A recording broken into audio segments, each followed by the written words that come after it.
मित्रों प्रणाम।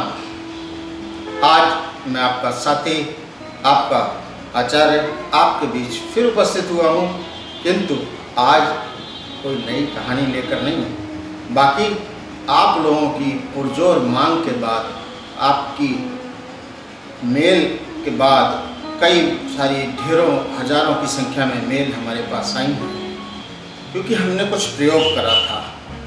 मित्रों, कभी कभी प्रयोग करना भी आवश्यक हो जाता है। हमने प्रयोग करा था, हमने कुछ यंत्र लिखकर प्रकाशित किए थे अपने YouTube चैनल के माध्यम से, और उसमें हमने सिर्फ यंत्रों का प्रकाशन किया था। किस कार्य के लिए इनका उपयोग होता है वो हमने बताया था, लेकिन वास्तविकता में यंत्र क्या है और यंत्रों का उपयोग क्यों होता है, ये सब हमने जानबूझकर उस समय नहीं बताया था। आपकी रुचि देखकर मुझे बड़ा आनंद आया, बड़ा अच्छा लगा। आप में से कुछ मित्रों ने हमें लिखा है मेल पे कि गुरुजी आप बताइए हमें आचार्य जी कि ये यंत्रों का क्या महत्व है, यंत्र किस प्रकार से हम लोगों के काम आ सकते हैं। तो मैं आपको मित्रों सबसे पहले ये बताता हूँ, यंत्र होता क्या है। यंत्र बताइए, आपकी सुविधा के अनुसार, आपके सोच के अनुसार यंत्र क्या है। यंत्र हर उस वस्तु को कहते हैं जो मानव का कार्य आसान करे, अर्थात मानव जो अपना काम कर रहा है उसमें सहायक जो सिद्ध हो वो यंत्र कहलाता है, जिसको मशीन भी कहते हैं। आपने देखा होगा घरों में, हर घर में आज जो आप YouTube के चैनल के माध्यम से जो मुझे देख रहे हैं, ये भी तो मशीन है। एक मशीन है कैमरा, एक मशीन है कंप्यूटर, इसके माध्यम से मैं आपको संबोधित कर पाता हूँ। और इसी प्रकार से यंत्र भी एक मशीन ही है। बस फर्क ये है कि ये जो मशीन आप और हम इस्तेमाल करते हैं, प्रयोग करते हैं, ये विद्युत के प्रवाह से चलती हैं, कुछ तेल से चलती हैं। उनको ईंधन की आवश्यकता होती है, और ईंधन यंत्र में भी आवश्यक होता है, और ईंधन यंत्र का ईंधन होता है मंत्र। जिस प्रकार से आप गाड़ी को चलाने के लिए पेट्रोल डालते हैं, पंखा चलाने के लिए विद्युत की आपूर्ति सुनिश्चित करते हैं, उसी प्रकार से ये यंत्र आपके लिए उचित कार्य करें तो आपको मंत्रों से ये सुसज्जित होने चाहिए, तब इनका आप प्रयोग कर पाएंगे, अन्यथा इनका कोई महत्व नहीं है। यंत्र होते क्या हैं अब मैं आपको बताता हूँ। हम लोगों की जो स्थिति है, हम लोगों के क्षेत्र में जो ये यंत्र कहा जाता है, ये एक संख्या रूपी यंत्र होते हैं।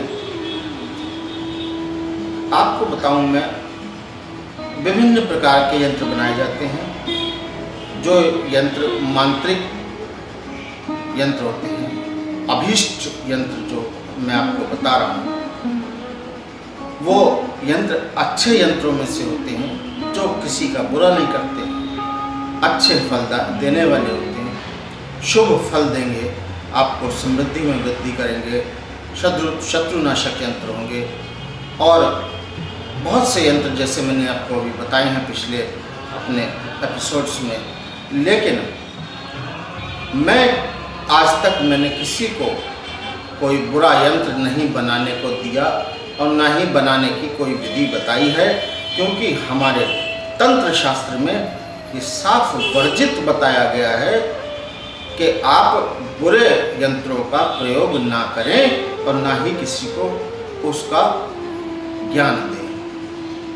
लेकिन मित्रों, उस बहुत से मित्र हमारे बहुत साधक हैं जो करते हैं यंत्रों का प्रयोग, जिसमें सबसे खतरनाक यंत्रों में से हैं मुठकरणी और वशीकरण, इन सब का प्रयोग करते हैं। लेकिन मैं आपको बता दूं कि इन सब का जो प्रयोग करने वाले हैं उन सबको इसी जीवन में, इसी युग में अपने परिणाम को भोगना पड़ेगा और अपने परिणाम को गले लगाना पड़ेगा। और बड़ा दुष्कर परिणाम होते हैं, बड़े क्लिष्ट परिणाम इनके होते हैं, बड़े दुखद परिणाम होते हैं मित्रों। तो मैं आपसे हाथ जोड़कर प्रार्थना करता हूँ कि कोई भी मित्र हमारे बुरे भाव से कोई भी यंत्र ना बनाए, ना धारण करें। अब मैं आपको बताता हूँ कि यंत्रों को क्या कहते हैं, कैसे यंत्र होते हैं। यंत्र वास्तव में सिद्धियों का द्वार है। यंत्र सिद्धियों का द्वार है, वह देवताओं का निवास स्थान है, आवास है यंत्र। यंत्र में अपने अपने स्थान, मंडल, कोण, दिशा आदि के देवता प्रतिष्ठित होके, प्राण प्रतिष्ठित होके पूजे जाते हैं, उनका पूजन होता है तथा व्यवस्थित होके वो एक दूसरे के साथ उस यंत्र में समाहित हो जाते हैं। तथा जो प्रधान देव होता है उस यंत्र का, उसको यंत्र के मध्य में एक उच्च सिंहासन पर प्राण प्रतिष्ठित करके स्थापना की जाती है और पूजा की जाती है। अर्थात वो उस स्थान पर प्राण प्रतिष्ठित होकर पूजा ग्रहण करते हैं, पूज्य होते हैं, जिनका वो यंत्र होता है। तथा यंत्र वास्तव में मंत्र की रचनात्मक शरीर है। यंत्र मंत्र का रचनात्मक शरीर है यंत्र। अर्थात मंत्र क्या है? मंत्र एक आत्मा है। यदि आप मंत्र को उस यंत्र से निकाल दें तो वो यंत्र मिट्टी की तरह बेकार है। जिस प्रकार से आत्मा अगर मनुष्य के शरीर से अलग हो जाए तो वो मिट्टी का ढेर हो जाता है शरीर, उसी प्रकार यंत्र में से यदि मंत्र यानी उसकी आत्मा को अगर निकाल दिया जाए तो वो एक मिट्टी के ढेर के अलावा कुछ नहीं। यंत्र में अनुष्ठेय कर्म कांड की संपूर्ण प्रक्रिया सूक्ष्म रूप में उस प्रकार से छिपी रहती है जिस प्रकार से मानचित्र में भवन अथवा आप समझिए कि बीज में फल, इस प्रकार से वो छिपी रहती है। इसके अलावा मित्रों कुछ ऐसे क्लिष्ट यंत्र भी हैं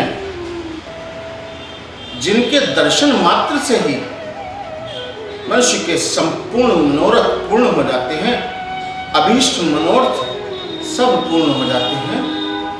ऐसे भी यंत्र हैं जिसमें श्री यंत्र, गायत्री यंत्र, स्वर्णकारशक यंत्र तथा भैरव यंत्र ये प्रमुख हैं, जिनके दर्शन मात्र से मनुष्य के अभीष्ट मनोरथ पूर्ण हो जाते हैं तथा उनको किसी प्रकार की कोई परेशानी नहीं आती।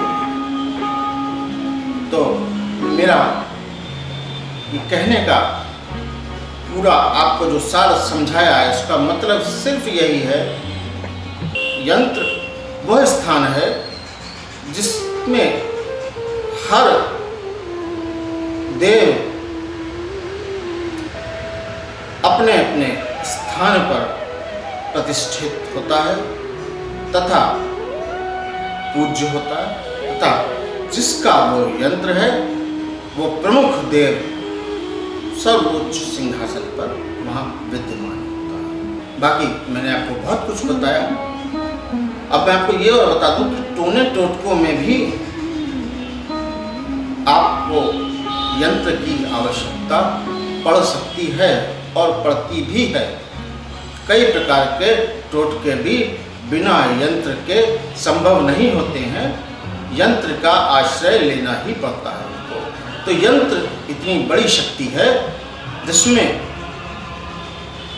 सारे जिस देव का आप आवाहन करके उनको प्रतिष्ठित करेंगे तथा पूज्य करेंगे, उनकी शक्ति तथा आपके मंत्रों की शक्ति विद्यमान होगी और वो आपको शुभ फल देने वाली है। इससे अधिक मैं आपको सूक्ष्म में मित्रों नहीं बता सकता था, तो मैंने बहुत सूक्ष्म में इसको कहना चाहिए, साधारण भाषा में यंत्र और मंत्र का अर्थ समझाया। और आगे भी मैं आपको इससे जुड़े कुछ नए यंत्र प्रस्तुत करूंगा। जो मैंने अभी पहले यंत्र दिए हैं, आप उनका प्रयोग करके देखें। अगर आपको कोई उसमें समस्या आती है तो आप मुझे मेरे ईमेल एड्रेस पर लिखकर सूचित करें। और अगली सभा में मैं आपको जब मिलूँगा तब मैं आपसे फिर वही अपने पुराने काम जो कि है भगवान की भक्ति में रमना, उसमें रम के एक नई अनसुनी कहानी प्रस्तुत करूंगा। और आशा है आप भी सुनने के लिए आतुर रहेंगे। तब तक के लिए मित्रों धन्यवाद, नमस्कार।